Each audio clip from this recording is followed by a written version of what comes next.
ignition switches. On. RPM switches. Set. TD switches. Normal. Doors and hatches.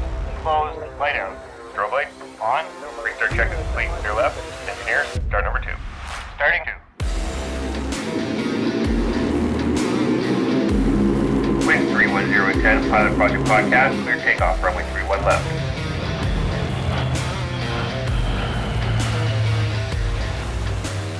All right, we're ready for departure here at the Pilot Project Podcast, the best source for stories and advice from the pilots of the RCAF. I'm your host, Brian Morrison. With me today are two special guests, Lieutenant Colonel Colin Peake and Colonel Chris Morty Morrison. Today we'll be talking about training delays in the RCAF pilot training system. Guys, thanks so much for joining us today.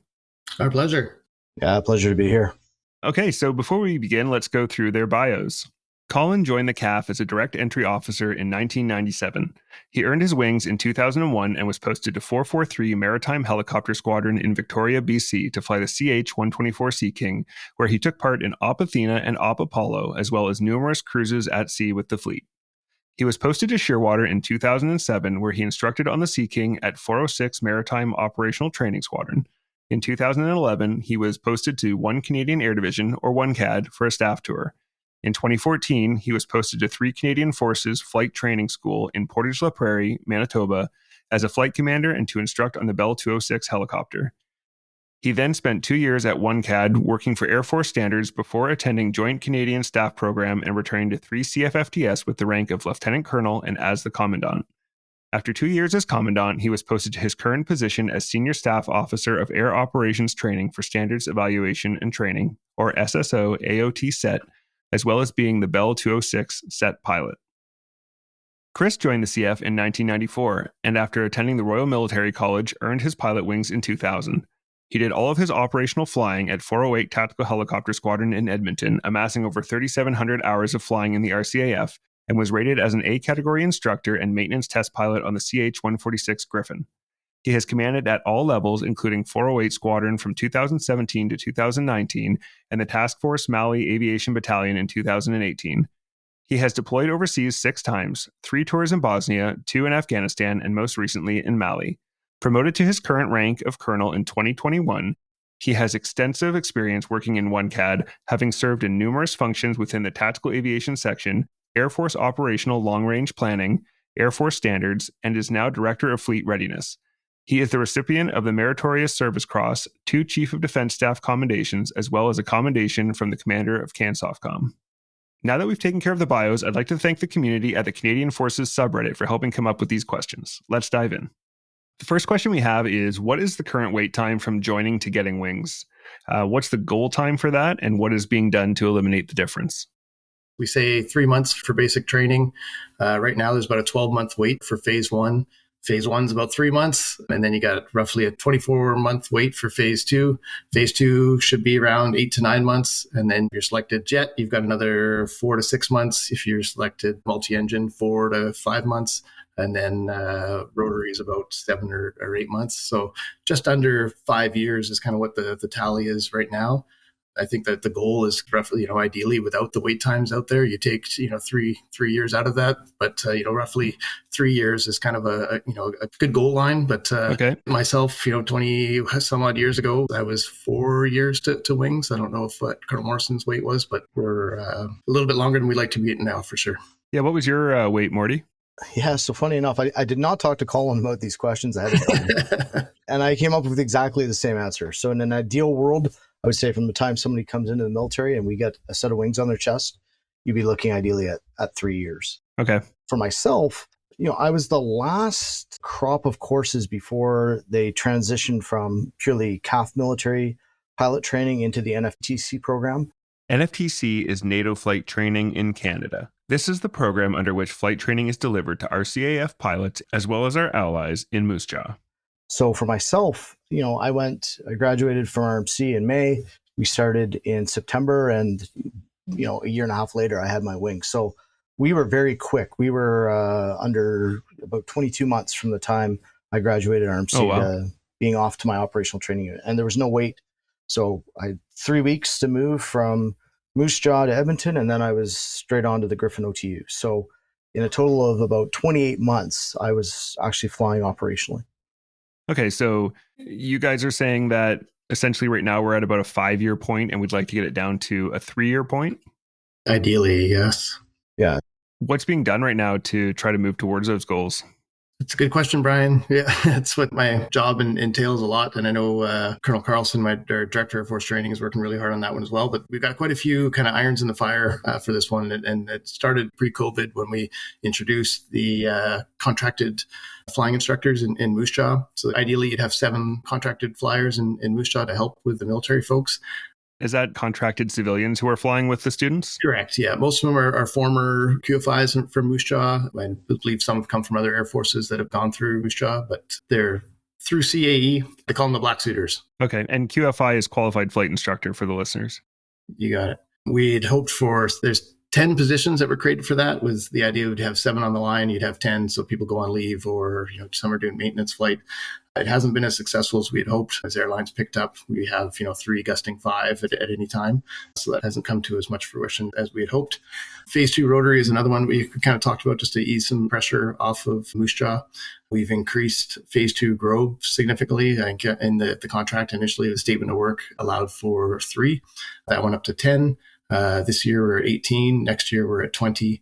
When I talk about years, I talk fiscal years. We're looking at what avenues we can use to increase Phase 2 Grove. Because if you're not going jets, Phase 2 Grove is a great way to line up for multi-engine and both rotary. We've secured from November of last year to January of next year 25 slots from NJEP, which is the Euro-NATO Joint Jet Pilot Training Program in Wichita Falls at Shepherd Air Force Base. We were only members as far as the fighter lead-in training, but the T-38 Talon has had some engine issues, and so they've reduced some slots on the T-38. So a lot of the other nations, they've reduced their T-6 throughput because they didn't have enough. Those people, ideally, they'd like them to go through the T-6, which is the Texan 2, the American equivalent of the Harvard 2, to end up on the T-38 afterwards. So if they didn't have those T-38 slots, Canada snapped up those empty slots and have put our candidates down there. Once they're done Phase 2, some will continue on to the T-38. And they'll still in the kind of the same pool as what's selected from Phase 3 and Harvard as well. So the same opportunities exist whether you're in Canada or the US to continue on for the T-38. But many of them will come back and feed our either Phase 3 Harvard or they'll feed multi-engine or rotary wing as well. Yeah, that's kind of the bigger irons in the fire for now. But there's all sorts of training plan reviews and other pieces in place that, make training as efficient as possible. It's been a significant effort, working with Colonel Morrison's team to try to get more instructor candidates to CFFTS as well. They have 76 captain line numbers there. And for a long time, they've been around the 50 to 55 captains there. So part of a dedicated effort to gradually increase that footprint of candidates coming from the operational communities into CFFTS. So it sounds like there's a pretty significant increase in capacity for training through the various phases between Phase 2 Grove, Phase 2 Hilo, using the NJEP resources. That's true. Yeah, those things have totally helped. The one problem we keep getting hit with in Moose Jaw and in the prairies is the weather, as you know. So while we're making strides with opening up more spots, Moose Jaw hasn't had a great turn of fortunate events on the weather front. So they haven't necessarily progressed as much as we had hoped. So that wait time we talked about 2 years is still roughly about 2 years. And we'll do the math coming up shortly to look at that and see how much we've eaten away at that. We think it'll take about 2 years to kind of work through that. And we should be, ideally, if everything works out as planned, back to a normal throughput on the training side. We didn't say what the wait time was for Phase 3. Basically, there's no wait time for Phase 3. That's the question. We're dying for people to finish Phase 2 and get loaded onto Phase 3. So the FOM or our orders recommend a 2-week break in between Phase 2 and Phase 3. And as soon as that break's done, or if some folks might be asked to join a little bit sooner so we can get them on those Phase 3 slots. Yeah, just on the issue of the wait times for aircrew, while that firmly is, in the wheelhouse of 2 Canadian Air Division, there are some things that we're seeing from 1 Canadian Air Division. And it's not just exclusive to pilot training. We're also looking at it from a technician training point of view as well. But we need to be doing more to recognize people coming in off the street, joining our organization who have significant experience. So we are very motivated to see folks coming in with, a commercial pilot's license, finding a better way of recognizing the experience that they're already bringing to the table. And similarly, things like the basic officer training course are substantially longer than what they were historically. And I appreciate that there's a desire to put certain things into those courses, but as we think about the era that we're in with reconstitution and the need to bolster the numbers of people in the Air Force quickly, we've got to find some efficiencies here in areas like that traditionally they're not necessarily directly related to pilot training, but they influence the overall length of the pilot training continuum. And so we are actively working with air staff and DMIL Purse on those initiatives, because clearly some of those things just aren't completely within the wheelhouse of the Royal Canadian Air Force to influence exclusively. That's very interesting to hear. I know there were a lot of people wondering, hey, are they going to start recognizing if I show up with a commercial license, is there some way to speed this up? And it wasn't people saying like, hey, I deserve recognition. It was, I want to serve, I want to get out there and do my thing. I've got these qualifications. Can that help in any way? So that's really interesting to hear that that's being looked at by higher ups. Yeah, we've got in our training support side in TUCAD, they work closely with CAF-ACE, and CAF-ACE is one of those organizations that recognize, civilian training and colleges. So one of our AOT set members is working with them, doing an analysis of like a community college or like a civilian flying training program that provides a CPL or a multi-engine IFR commercial license, just to see what can attribute to or what can be PLARD, the prior learning assessment review, towards our training. We had a few hangups though in our pilot QS is, low-level nav information is in there, right? And there's a few, some people argue that, why does a multi-engine pilot need formation? But there's a few intangibles in there that, in our military training, that sort of performance, that sort of training and your ability to work through those pieces, that our graduates are very successful at getting through an OTU and getting through their aircraft captaincy upgrade within 2 years. And it's some of those intangibles that are hard to kind of recognize. But so things that we're looking at, things that we're aware of, and maybe there's some middle ground in there. And also the schools, those community colleges were interested in what that gap was, because maybe they can provide that low-level nav training, or maybe they can provide a little bit of formation training that makes it easier for us to recognize. So it's kind of a two-way street, which has been kind of cool to see as well. So more to follow on that, Brian. Yeah, it's definitely something that has to be carefully considered, because like you say, you don't want to end up with a training gap. You don't want people who are underqualified, especially when they find themselves down the line on pretty early on in their aviation career, large aircraft, complex aircraft. So really interesting to see what will come of that. Can I get one of you two, just before we move any further, to just explain the difference between 1CAD and 2CAD? Yeah, sure. So 1 Canadian Air Division is about 85% of the Air Force. And that's really where all of the operational capabilities of the Air Force reside, whether they be things that fly or whether they even be other capabilities that are more ground-based. Think, tactical radar sets, things of that nature, command and control organizations. 2 Canadian Air Division is really focused in on training the Air Force personnel, those CC3 trades, the Air Force trades, specifically for employment in the Air Force. Perfect.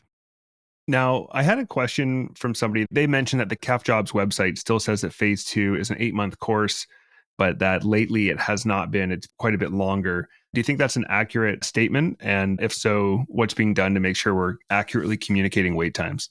So yeah, myself, I don't have necessarily a link to the CAF Jobs website, but I know on our BTL team site, we have managed by our 2CAD BTL folks, and we can definitely update that. I think that's kind of an action item for me out of this, is that we can do a better job of communicating that. So I'll talk to the BTL side of Air Force training and see how we can at least post that in the team site, which seems to be fairly popular amongst the folks awaiting training. Yeah, I'm sure that people would really appreciate that. I think a big part of when you're waiting is just getting that accurate information. It's true. I think people can take, news as long as they're given the news, right? Whether it's good or bad. I know I've done a couple of not necessarily town halls, but I did a couple open house things on Teams with the BTL just to try to pass on information on what we're doing. And General Alexander did one as well, which was quite well received. If we flip over to the OTU side, what's the average wait time for an OTU currently? And where would you like to see that time actually sit? And what's being done to address the difference? OTU stands for Operational Training Unit and is the unit where a pilot gets trained on their new aircraft. However, it can also be used to refer to the course itself. For example, someone might ask, how long is the OTU? With a couple of exceptions, and I'll touch on those briefly in a moment, our average wait time sits right now at about 12 months. We would like that to be more probably in about the 6-month range in an ideal world. That allows people to, recover a little bit after a very long and arduous training mill. Yeah, for sure. Get themselves moved to their new location, buy a house, get themselves settled, do all those sorts of things, and just get a little bit familiar and integrated with their unit and start to get an opportunity to understand how the community they're coming into is going to operate.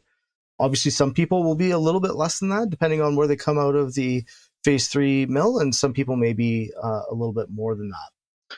There are a couple of notable problems right now. The biggest one, honestly, is the cyclone maritime helicopter community. They've been gravitating right now, by my latest numbers, at about a 39-month wait for the folks who are heading on to the next course here that's going to start. We did restrict the number of folks heading into that community about 2 years ago. So although the wait time has been very long for the folks who've been waiting, given that we've kind of not allowed a lot of people to go into that, we're clearing out that backlog, and we'll start to open up that tap here at some point here over the next year, and then reestablish a healthy amount of candidates going to that community.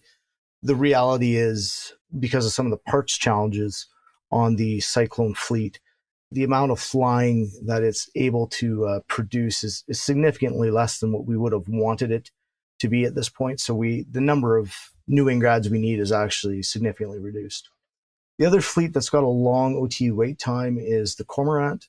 Most people are waiting for upwards of 3 years for it, but that's not really problematic, simply from the point of view that we're not taking a lot of new grads onto that. Most of the folks going on to Cormorant are experienced folks who are currently, flying on other units, and we'll keep them flying on their current fleet and then just move them into the OTU when able. But we've identified 3 years worth of candidates. And as we start to head into the midlife upgrade on the Cormorant, that's probably going to see a shutdown of the OTU for upwards of the better part of a year as well.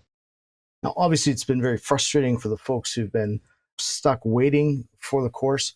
We are looking at some initiatives such as setting up a rotary wing utility flight, leveraging all the opportunities we can at 3CF FTS for rotary wing refresher training, trying to get the folks back into Portage. And as well, I'm even looking at, we've been sending folks before they do their OTU on the mountain flying course. Now, obviously, they're not going to get the full benefit of a mountain flying course, having done it without 500 hours of operational flying under their belt.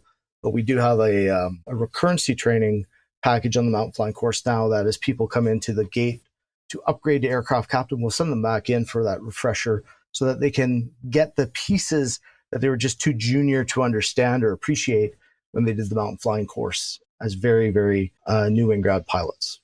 That's a good level of flexibility to kind of say, hey, we've got these courses coming up and we can do it now, but we'll have to close some gaps later. That sounds good.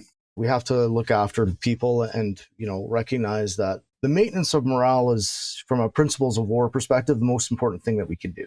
The mountain flying opportunities for the new grads was a bit of a good news story. We were able to get new grads on the mountain flying course, which is probably one of the best courses that I've ever taken. I've always heard that's an incredible course. It's awesome. Has there been any progress on allowing pilots on the BTL to do any civilian flying? Yeah, I think that question's kind of pointed directly at me. Is anything being done? Yeah. We've sourced funds to support the program for both folks awaiting phase 2, for the long waits for phase 2, and also for new grads that are waiting OTU with potential lengthy waits. So I've got a draft statement of work that we've just completed.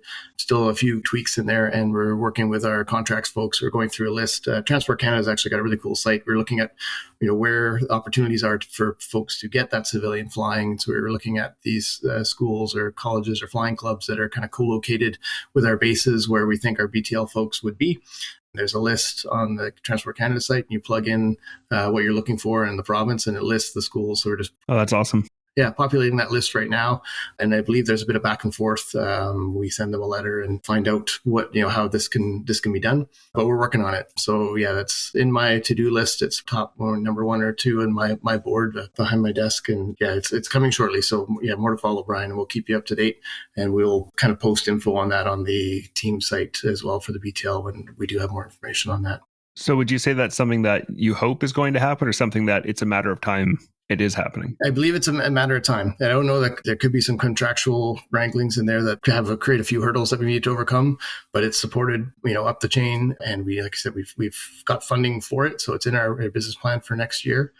So it's just a matter of executing and whatever, finding those contractual means to make that happen. So it is coming. The idea was that if you don't have a rec license, they'll provide the ground school that you need to get that, or whatever, fill the gap. If you've come in with a private pilot license already or higher, then they'll cover whatever training you need to get checked out on that aircraft, and then you fly. The idea was for, I think it was, we were counted for about 100 or so on the BTL and 100 or so on the new and grad side. So, about $10,000 worth of flying per person was what we forecasted. Wow.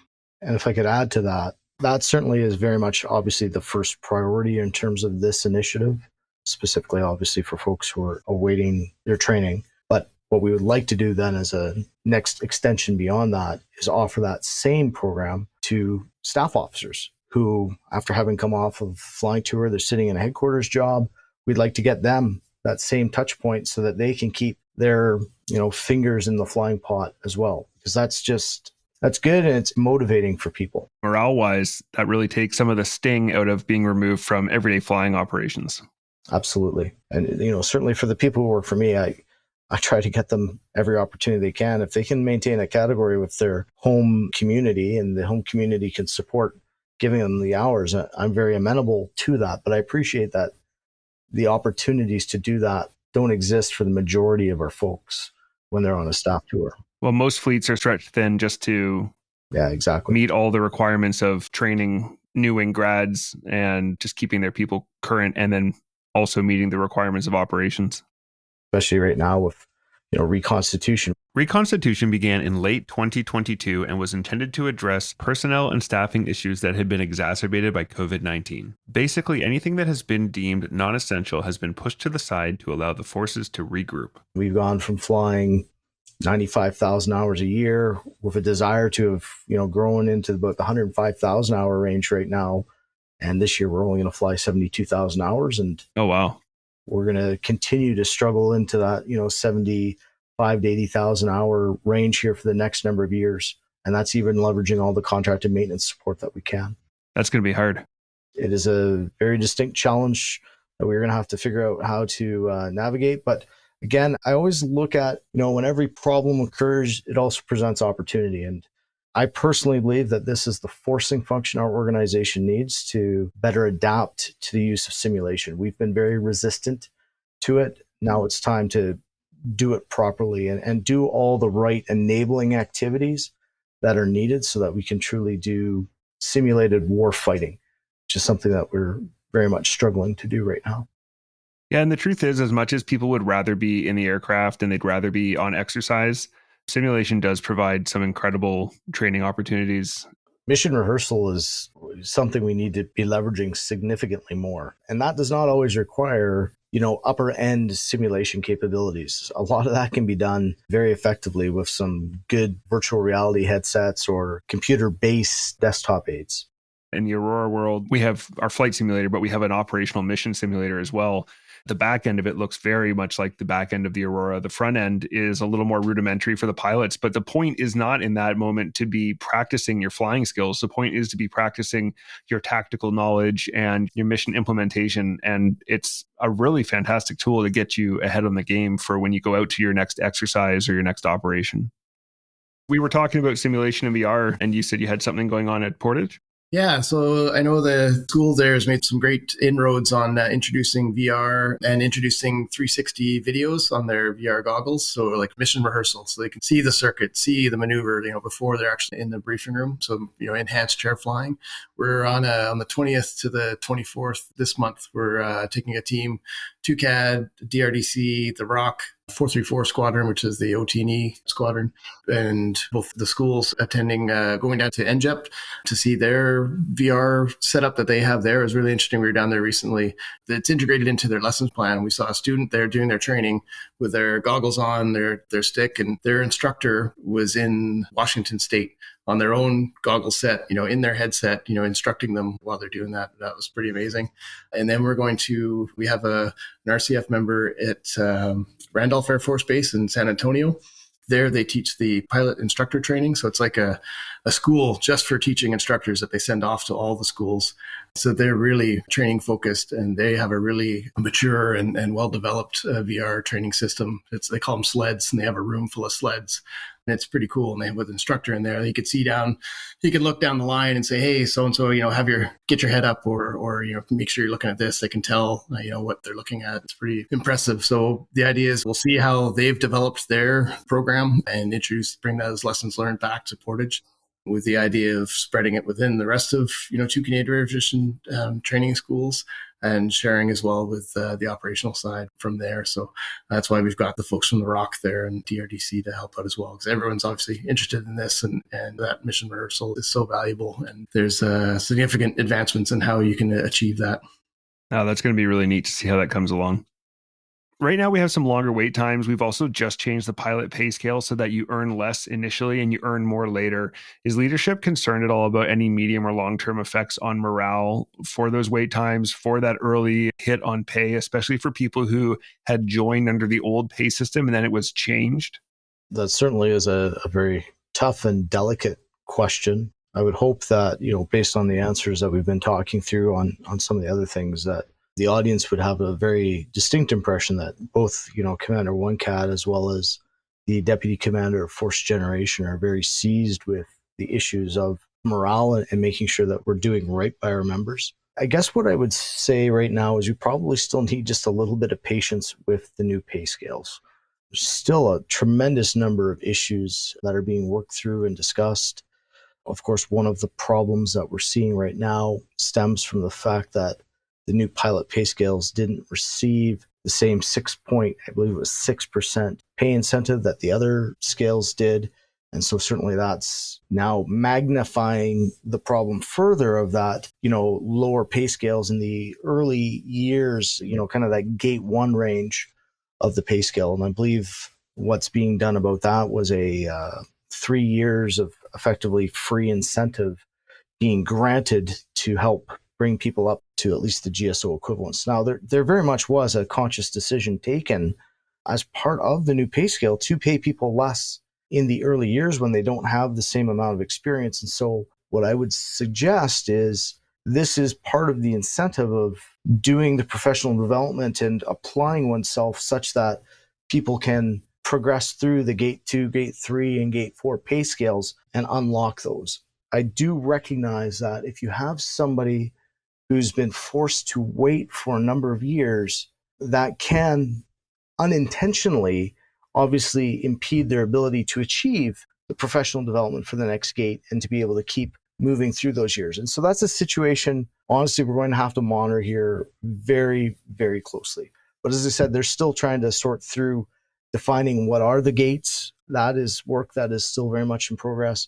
And there's still a number of challenges, even between mapping over captains and majors, and there's been some issues identified with the pay scales that have to be worked through there. I would suggest for the audience, this has been a topic of discussion on, as Colin alluded to, the Ask Me Anything series of questions on the RCAF, and people can go in there and look at General Huddleston's answers and see some of the answers then that have been provided by the air staff who are ultimately responsible for managing the pay system.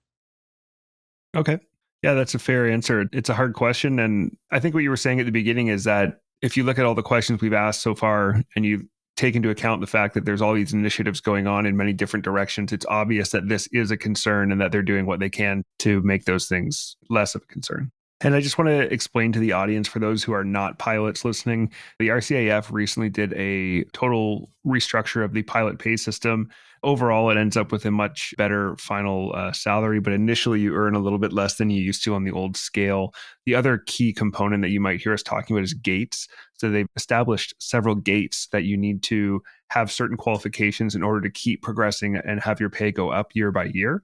And they're still sorting out what exactly those will be based on. But that was based on feedback from pilots that they would like to see, as you get more qualifications, we'd like to see that those get recognized with the ability to earn higher pay. And that's kind of where that was born out of.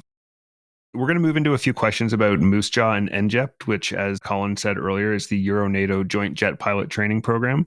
We had talked earlier about attracting instructor pilots to Moose Jaw. Are there any plans to incentivize postings to Moose Jaw? Some that were suggested were, for example, a guaranteed in writing posting of choice after completing an instructional tour. We do know that currently instructional tours are not always sought after by line squadron pilots. It's very interesting to me to just watch the cyclical nature of how things happen in the RCF. You wouldn't have to go that far in our history where actually going to Moose Jaw and Portage to be instructors was a highly sought after posting in our communities. I would say that, for the person who's asking about can we get things guaranteed in writing, the reality is we're never going to see guarantees in writing. We always do the best we can to balance the wishes of the member against the needs of the institution. But to put things in writing would be very difficult because obviously circumstances change and sometimes the needs of the institution change, or perhaps a situation where there's a change in circumstance for somebody else who's perhaps at another unit and there's a more pressing requirement to move somebody else there. Compassionate circumstances, for instance. It could be your needs against someone else's also very pressing needs. Just to add to that as well, just for the pipe instructors, we call them now the first assignment IPs, especially in Moose Jaw. And we've got a couple now in Portage on the rotary side. The commandants have done well of having those FAPEs, the first assignment IPs, belonging or get adopted by future communities. So we can't necessarily guarantee a posting, but we could say, yeah, you're going to go SAR, or yeah, you're going to go air mobility, or yes, you're going to go cyclone. It's been really helpful just on that motivation piece. And, know that your career is being monitored by your community with an OTU date kind of been forecasted that you'll be on in the future. So that's some progress we've made on that side as well. That's helped with both schools. So we know that we're retiring the Hawk soon. Are we looking at permanently outsourcing jet training to NJEP or similar programs, or is that a temporary measure? Interesting question. We've been a permanent player in NJEP for a long time. I don't know the start date, but it was an augment to our Hawk training in both Moose Jaw and Cold Lake for 419 is the fighter lead-in training, FLIT. So we have a footprint down there in Texas at Shepherd Air Force Base, and they produce that fighter lead-in training. As 419 closes down or pauses, I'm not sure the correct term there, but as the Hawk retires, that footprint in Texas will increase, and we'll have a higher throughput of students through there. We've also established a footprint in Italy with the International Flying Training School. I can't pronounce the name of the location, but it's a fourth, fifth gen fighter lead-in aircraft in Texas. The NJEP aircraft is the T-38 Talon. It's 50 odd years old. So the fighter force wanted, with the F-35 on the horizon, they wanted to have an opportunity to have their fighter lead-in training students trained on a fourth, fifth gen aircraft to ease with that transition to the F-35. So that is going to be permanent. What we have added is the T6 side, which we weren't a player in before. That would likely be temporary until FACT, I would imagine. FACT, or the Future Aircrew Training Program, is the procurement program to develop the next contract for all aircrew training. That's helped alleviate some pressure off of the production in Moose Jaw. And Colonel Carlson, our Director of Force Training, has just come back from the steering committee last week. So I'm waiting to hear how that went, because they asked that question formally, can Canada become a formal participant in the T6 side? I believe the answer is yes. So we'll see that probably progress, beyond this next year, but more to follow on that as we develop that course of action.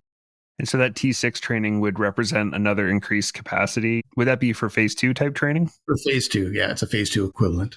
If I might just add on to Colin's answer there a little bit, in addition to the Italy course, they're also looking towards Finland as well as another means of providing a avenue to complete FLIT as 419 stands down. And my understanding, and I sit in on as one of the co-chairs of the Future Fighter Operational Implementation Training Subworking Group with Colonel Adam Carlson. As I understand the situation right now, there is an intent to bring 419 Squadron back as an active unit some point in the early 2030s with a suitable aircraft that has the right, sensors and equipment such that it helps, set the conditions for students to transition to the 5th generation F-35 technology. It would be interesting to see the students move on to some more higher tech jet trainers. We did have a few questions that relate to phase training and creative solutions within that. Some people had talked about, they had heard rumors that phase 1 would be eliminated entirely. Has there been any discussion of that? There has. In December, we had a team meeting in Ottawa. They call it an Air Ops Planning Group. Colonel Morrison sent his deputy, Lieutenant Colonel Johnny Coffin, with us there. But basically, all your training SMEs and leads on looking at phase one. And it was interesting looking at our throughput. We were trying to tackle the backlog in phase two, and we're looking at our throughput and where some of those choke points are. If Moose Jaw was fully healthy and we could fill 95 to 100 phase two slots per year, all of a sudden phase one then becomes the choke point because we wouldn't have enough phase one slots to feed through. There's also discussion on the phase two Grove training that we do. A lot of the initial part of phase two replicates what they do in that initial part of phase one. So there's talk about how to integrate that into phase two to be a little bit more efficient, and whether you could do that in Moose Jaw as well.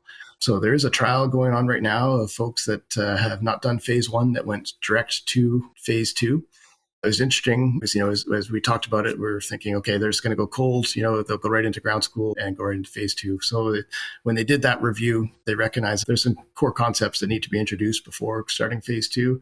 So those folks actually sat in on the phase one ground school, and they included in that phase two pre-start, they call it phase two lead-in training, which turned out to be about 12 LPs before starting phase two. And that, looking at that closer, that kind of captured a lot of those core concepts that you really want to learn about attitude flying, introducing HPMA, the Human Performance in Military Aviation, emergency handling, those things that really help with your training and your learning curve in a new environment. So we're looking at ways of how we can introduce that for Moose Jaw as well. So it's not formally completed yet, but we are looking into it and figuring out ways of how we could incorporate that into Moose Jaw. Perhaps there's a shorter phase one that we do and work on the timelines to get people more efficiently onto that phase two training, so they don't have that 2-year gap of training, that core training competency loss you'd see with that wait time. So long answer for, more to follow on that, Brian. I think it's important to provide maybe some of the context as to why we're looking at that change. And obviously the efficiency of the pilot training continuum is one component of it, but historically phase one would have been more of a selection course determining people's suitability to be a pilot. But with the current pass rates on the course, we're just not seeing the same value added in that as we used to. And so there's a belief that going straight into phase two is, again, shoring up a few of those core competencies at the outset will lead to the exact same outcome with no detriment to the students. How is the trial of phase two Hilo going? Is that looking at potentially being a permanent program? So it's going great. We're getting the results that we expected. We thought with more time focused on phase two that you're going to get a pretty strong chopper pilot out of it. And we've just this last week, we looked at the scores from phase three where people end up on the Jet Ranger side and at the same timeline with that similar point in the program, and their scores are very similar. So people are doing well. Proof will be in the pudding, though, so we'll wait to hear how they, the feedback from the OTUs. But the first course graduated in late summer. They met the standard for our training at the end of it, and all did really well. So I expect the feedback will be good from the OTUs, or they might not even notice the difference. The thing with it, though, is we leverage hours from phase three rotary hours to help fund the phase two rotary program. Because we were underutilizing what's in the contract for phase three, we had a pot of hours that we were able to kind of leverage to feed into that. So if the demand increases for phase three rotary, that could potentially impact the ability to run a phase two course, because there's more hours in that on the Jet Ranger. And it's quite instructor intensive as well, because it's a longer program. So the training establishment isn't necessarily built for that program running at the same time as a full up, phase three rotary program. So we'll keep it as long as there's room. And it sounds like, at least until fact, that there will be room, but things could change, but it looks good. I'd imagine then that you just mentioned fact again, that would almost be something for maybe a future contract, like prove the concept now. And then if it ends up being something that, this is definitely viable, work it into the next contract so that the capacity is there. And that would also free up a bunch of phase two fixed wing capacity then for people who are going fast jet or multi. I think it was great to see for fact, but that is the plan for fact, is that folks stream earlier. So there'll be an initial training on the program, and then they'll stream earlier for multi-engine and stream earlier for rotary wing. Okay, so this has been a bit of a proof of concept for that. Somewhat, yeah. Okay. Are there any other creative training solutions being proposed or trialed right now? We've talked about the use of phase two Grobe, phase two Hilo. We've talked about shortening phase one. Is there anything else that is being floated?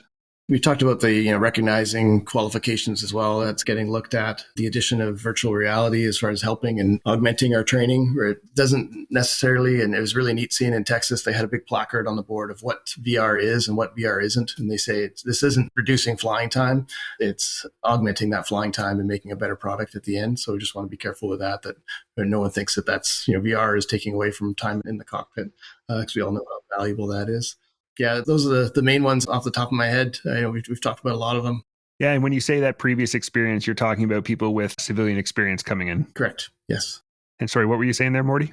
Yeah, so that's the answer for obviously the getting people up to their wings. We're looking at things as well on the operational side of the house, because we need to be able to get people to aircraft captain or the equivalent a little bit more efficiently as well. And we are taking a complete reexamination. We're just about to kick off on it, in fact, here in the next month or so, about our entire training methodologies, including what skills we're training to. And we're very much looking at things from the perspective of what is needed as we are looking at the totality of our modernization efforts in the Air Force, and what skills continue to endure and what skills just don't have applicability in the future. Stop training those now if it makes sense to stop training them. So again, that we have a more efficient way forward. One of the things that we've been the most guilty of doing is, you see people come through the pilot training stream and they're improving and, getting better each and every step of the way. We get them through their OTU. And then we've been, in some cases, too guilty of letting them stagnate. I really very much appreciate the fighter forces mentality about how they continue to have those X boards, those very well-established, coherent training plans with the associated flights to keep people progressing through all their blocks. Not all of our communities do that, and we need to be doing that in a more rigid format. The era where we could just do it based on, some informal mentorship and leverage a bunch of experienced aircrew, that situation does not exist in our Air Force today. We have to be much more intentional about how we mentor young people, and we've got to keep them that same level of motivation that got them through their pilot training and got them their wings, got them through their operational training. We have to continue to nurture and foster that so that they're continuing to progress to becoming aircraft captains, at which point then they can start to develop themselves the next generation of crews coming in behind them. Yeah, I couldn't agree more. I mean, we've talked many times on the show about the importance of mentorship and how it's probably one of the most key things that you receive during your growth as a pilot. But leaving it up to chance is risky, because if you get a great mentor, that's fantastic. But if you have somebody who's got stuff going on in their life or they haven't been trained up to that, you might miss out. And like you say, then people stagnate. People who were really doing well throughout their training, you get them behind the wrong mentor and you lose a very valuable asset. Yeah, it's a great point. You have to be very intentional about it. And I think we have to be in recognition of the fact that the experience levels are less than they used to be. We have to provide the tools for more junior aircrew to be able to do mentorship effectively. And we have to institutionalize some of these tools and whatnot to set the conditions for success. We're going to pop into a couple questions about OTUs. The first one that people were curious about is, are any OTUs currently closed? And I think we sort of touched on that earlier. So I wouldn't say that any OTUs are closed. As I mentioned earlier, some communities are more restricted or reduced input than others, and in particular the CH-148 Cyclone and the CH-149 Cormorant. That said, we don't ever want to completely close off the pipeline to a community. Sometimes we get, an AXO who's now chosen to VOT, he's become a pilot or she's become a pilot, and they want to go back to their community. We would be very foolish not to capitalize on the experience they had. Yeah. And so we just had that case within the past week with a CH-148 AXO, wanted to go back to Shearwater. Obviously, we made the accommodation for that individual to be able to continue to contribute all the valuable tactical information that they acquired as an AXO. That's a huge asset. It would be foolish of us not to do that. I got a couple questions here about the F-35. Will the F-35 affect how we do fast jet training pre-wings? I'm not so sure right now with what we know about it today. It's going to affect anything pre-wings. It certainly is going to have a big change on the fighter lead-in training, as we've already touched on, and the need to provide a more advanced platform that introduces certain skills to the pilots in advance of going on to the F-35. And I think that the fighter lead-in training is going to draw on a lot more simulation. Even flying the F-35 is going to draw on a lot more simulation, frankly, because there are just certain things that you're not going to want to fly live in the aircraft to give away, from a tactics point of view, the full set of capabilities that aircraft brings to the fight. But in terms of the pre-wing piece, I can't foresee right now any major changes. Colin, what's your thoughts on that? Yeah, I was thinking the same thing. I think with FACT, they'll have a plan for getting wings that will lead up to what comes next for fighter lead-in. But yeah, it'll be what happens afterwards. I mean, with our training plans for phase 3 fixed wing, fast performance, whether it's a jet or a high performance turboprop, those training plans can evolve as we learn more about what fighter lead-in training will be and training on the F-35. So we'll see. But for short term, no. The one thing I could say is the fighter force has been, unfortunately, just going through a slow, gradual attrition here over the past number of years. And so as we're looking towards F-35 and the numbers of pilots we need, that is one area you're going to see an increased emphasis on, is producing more phase 3 jet pilots to be able to meet the future demand signal of the F-35. That actually kind of rolls into my next question, which is, who will fly the F-35? Do you expect that to be largely converted F-18 pilots, new wing grads, mix of both? I would assume the answer is both, but yeah, I'll let you answer that. Yeah, so the short answer is indeed both. We've started to work on, what the transition plan will look like. Obviously, it's a tremendously complicated transition because you've got the F-18 community going through right now the Hornet extension programs, which has 2 distinct programs of HEP-1 and HEP-2. You're onboarding the Australian jets, the Interim Fighter Capability Project, and then you're still trying to then set the conditions for F-35 in the future. So a lot of moving pieces right now in the fighter community. I can say that there are plans to use both new wing grads as well as what I will call Hornet pilots with limited experience. There's a certain advantage if we have a minimum of 200 hours of fast jet time for a student going into the F-35 training program at Luke Air Force Base. And right now, the plan is we're going to do all of the training at 410. I forget the name of the squadron in the U.S., but it's not 410 Tactical Fighter Squadron that we know from Cold Lake.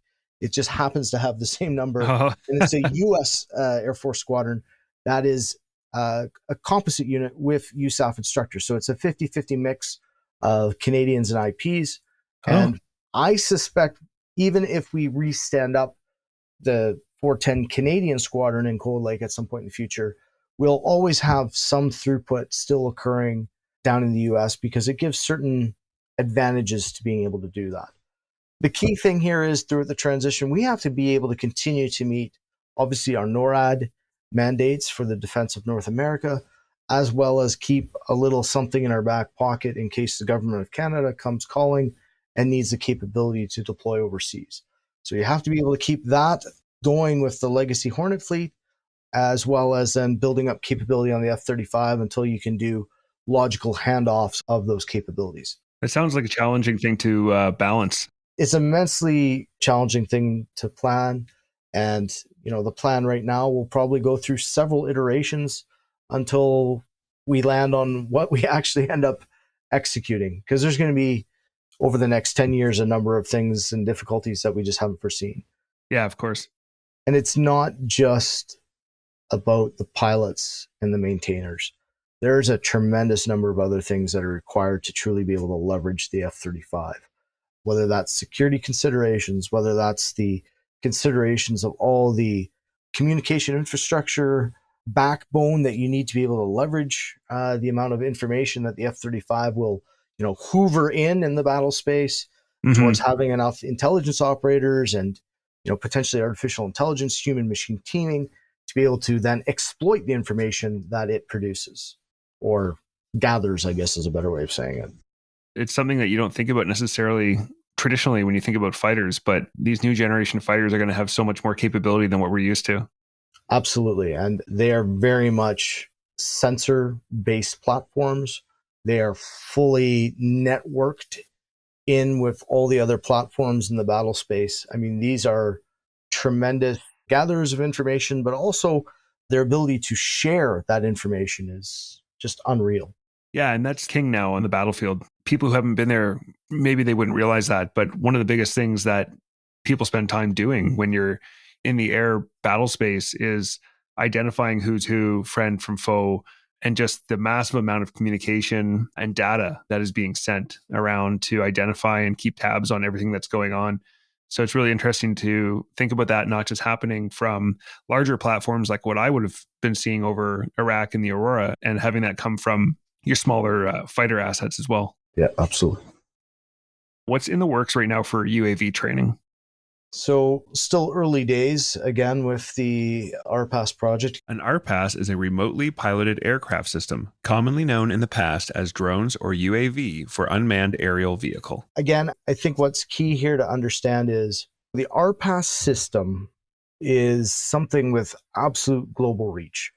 We're expecting something similar to like a Reaper style armed UAS platform.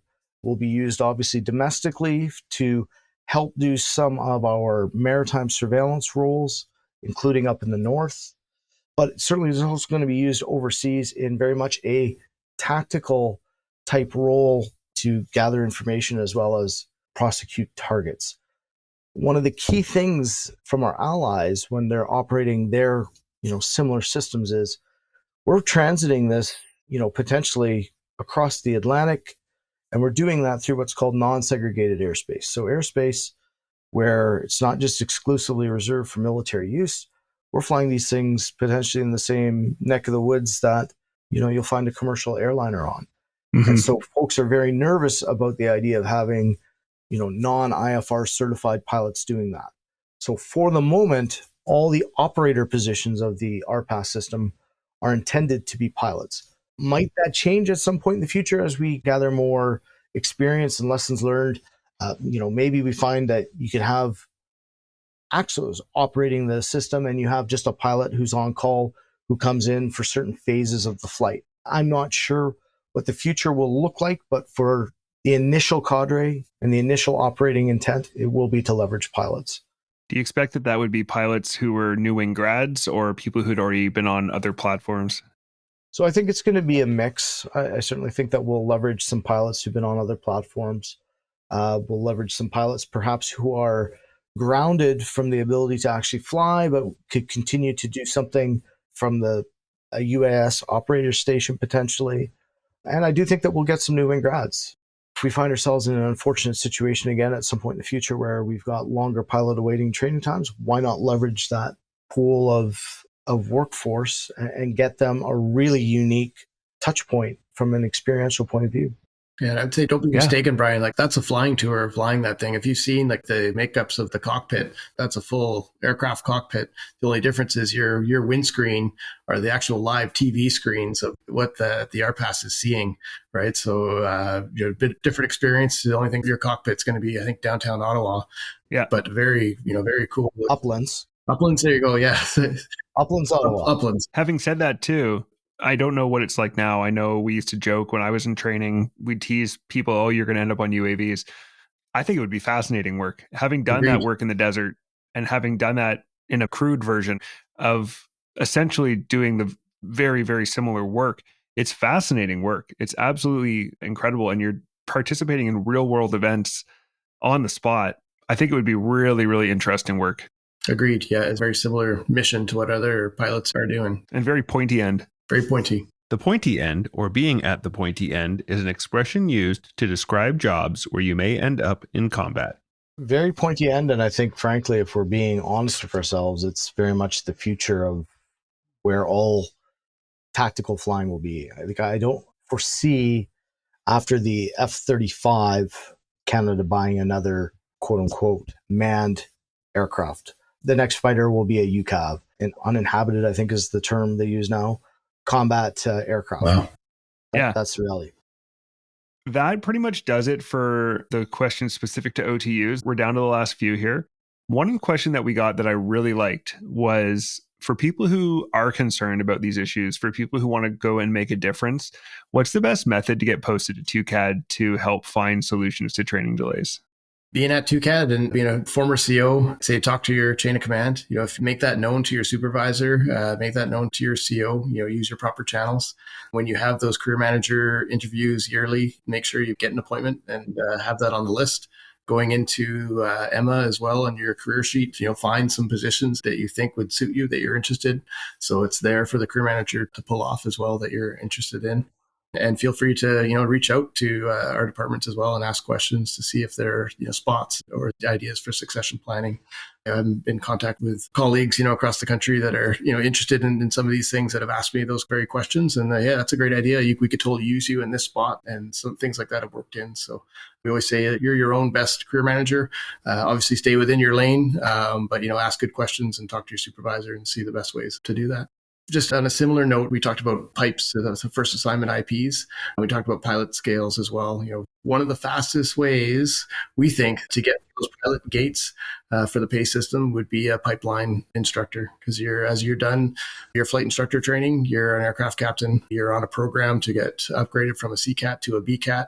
And there's another very structured, rigid program to upgrade to ACATs as well to get selected for some of those assignments that unlock that top one, very early on in your career for potential as well. So we talked about how to incentivize that. That's one right there is completing that tour. You should be ready to basically get through all the gates by the time you're done an instructional tour. It's true. Yeah, that's a great point. So this next question is basically about using your experience and offering that to some of our younger pilots who are just getting into the pipeline. If you were an officer cadet now facing the current timeline, using the experience that you have now, how would you maximize the value of that time? I think it's a great question. It's a super pertinent question given the delays that some of our members have been facing. One, it's about keeping a longer term perspective and recognizing that the career that you're embarking on is a phenomenal career. I mean, I look back at the experiential things I've been able to accomplish, whether that was the deployed tours overseas or just the opportunity to fly around at 15 feet with my hair on fire in a helicopter. It's been fantastic. I would not change that for a moment. So how do you make the most of that time? Well, I would suggest that when I show up on an operational squadron, the thing I want to do is I want to be flying. And so again, it gets down to how much of that professional development, those formal checks in the boxes, can I knock out now while I'm awaiting my training? I'm going to get as many of those CAF JODs, those AFODs done.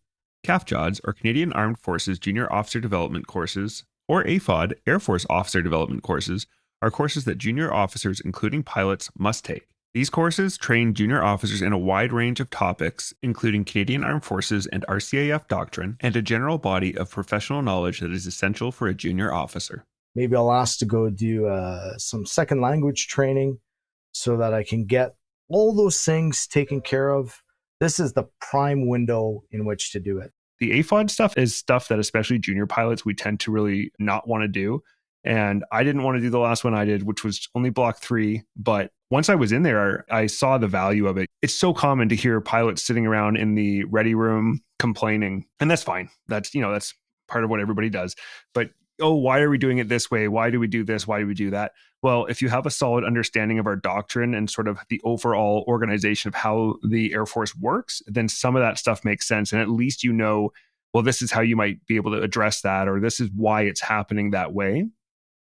The other advantage of doing that is then you've got a really strong competitive file so that if you do want to do something perhaps outside the community that you're selected for, or even if you're staying in your community, you want one of those real plum type postings like an exchange tour, you've got a really, really strong file that will compete against anybody. So I like to stress the importance of being a self-starter. And I think that self-starter even applies as you get through your training and you get onto your operational squadron.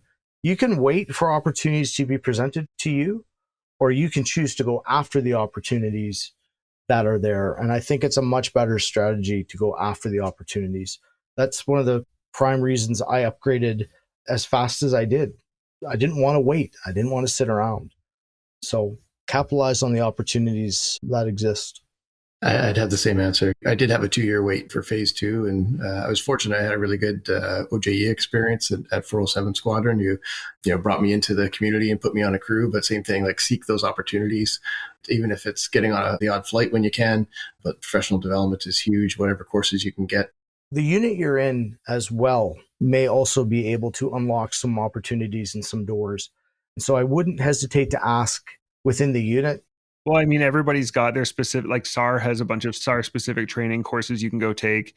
Even on the Aurora, we had some maritime basic warfare courses you could take to gain a better understanding of, once you go and integrate with the ships, how does that work? So that's a really good point. I also love the point you made, Morty, about getting the CAF JODs and AFODs done. I think an aspect of that, people are like, oh, well, that's a tick in the box. You got to get it done. Okay, great. That is a reason to do it. But the other reason to do it that you said is they are going to make you do it eventually. So you do it now while you're waiting. And like you said, that means more flying time later because you're not having to do that instead, or you're not having to fly all day and then do your CAF JODs and your AFODs at night and just being totally exhausted. So there's real value in getting those done early. Yeah, I think there's another reason for it as well. If we're being honest, we want to be professional aviators. We want to be the best of the best. And joining the Air Force is you're going to get to do things that, civilian pilots just won't have the same opportunities. And I'm not saying that military pilots are better than civilian pilots. I just think that there's unique things that excite military folks to come in. Yeah, for sure.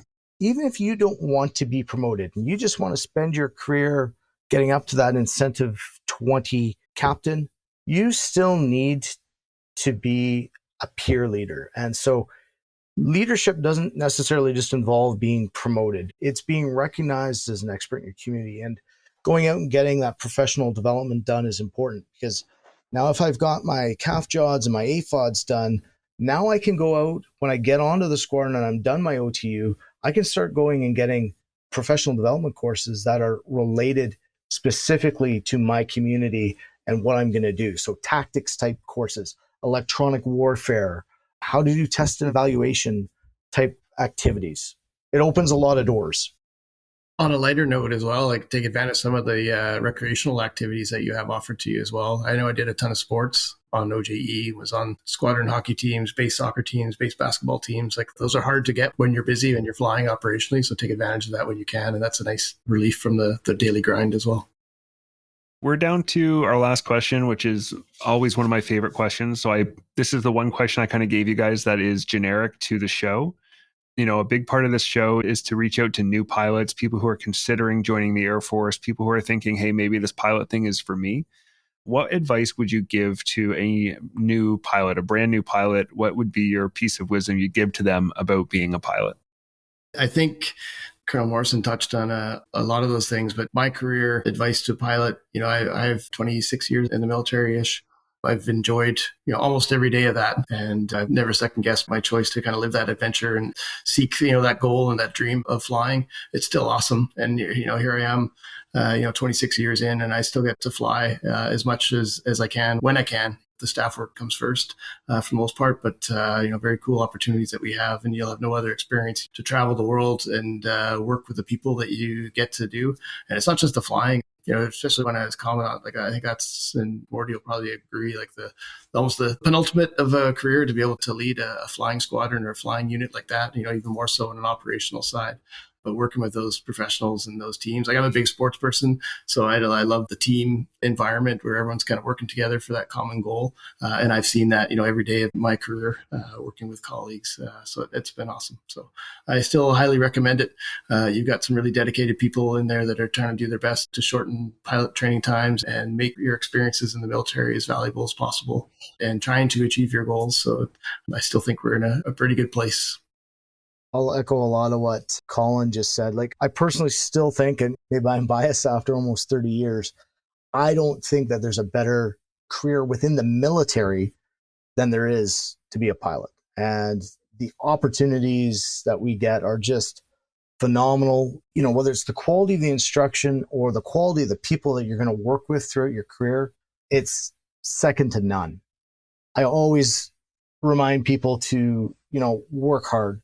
It is truly a privilege that we have to be able to fly for the Canadian Forces, going overseas, doing deployments, and not just representing your unit, but representing the best of what Canada has to offer the world is just a phenomenal privilege, but also a phenomenal responsibility. And I wouldn't change a moment of my career for a moment. The 6 overseas tours have all been, the very best times that I've had in the military. And I think there's something to be said for those tough times. It's those times where you're really challenged on deployment that shows you what you're truly made of. So I would certainly encourage people to take as many opportunities to get overseas. In fact, I'm lining up to go overseas to Qatar, to the KAOC for my 7th tour here in the hopefully in the not too distant future. And just always remember as well, there can be a tendency as pilots to focus on us and, we're the ones out there flying the missions, but nobody's flying without the complete effort of your unit. Yeah. And so never, ever forget to just be grateful for all the people who are just working hard to make the mission happen, whether that's somebody who's refueling, whether it's somebody who's cooking a meal. It's truly a team effort. Never forget anybody within your unit. And I guess the last thing I would say is, like Colin, I've been a CO, and it was a phenomenal experience. So I know that there's a real tendency to want to just fly, but I would really encourage people not to be scared of leadership. I'm still flying as a colonel. I've managed to get almost 4,000 hours flying in rotary wing. If you want to make flying a priority and you want to have leadership credibility, you can have those things. It just takes your personal effort to do it. Yeah, I love that. That's something that I've been wanting to pass on in this show a little bit, is asking people who've gone and done it, hey, why should a pilot want to go be a leader? Why should a pilot want to do their AFODs? Why should a pilot want to do anything besides just fly? And I think you just hit the nail on the head. That was great. I was going to add, Brian, and maybe it's a segue for another show, but as far as the family side, my career has worked out really well for my family, as well as providing opportunity and, financial security and things like that, go along with it. We're not away all the time. And the military has always listened to me as well when I needed to take time for my family or stay in a certain location because of that as well. The military is listening.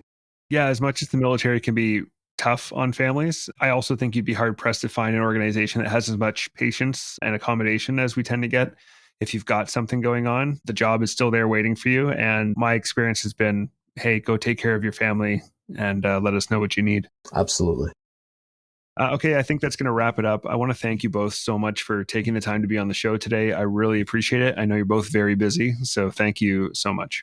Awesome. Yeah, our pleasure. Pleasure. And I think great idea having Colonel Morrison and I there together to help tag team some of the questions. I appreciate that. Okay, that wraps up our episode on training delays. We'd like to thank the Canadian Forces subreddit again for your questions. Have you ever wondered what it's like to refuel a fighter jet over Iraq? How about to fly with the Prime Minister or the future King of England? Next week, we'll sit down with my friend Jeff Foreman and find out all this and more. Do you have any questions or comments about anything you've heard or in general? You can reach us at thepilotprojectpodcast@gmail.com or at podpilotproject on all social media. We love to hear from our fans. As always, we'd like to close by thanking you for your support and asking for your help with the big 3. Sharing with your friends, liking and following us on social media, and following and rating us 5 stars wherever you get your podcasts. That's all for now. Thanks for listening. Keep the blue side up. See ya! Engineer, shut down all 4. Shutting down all 4 engines.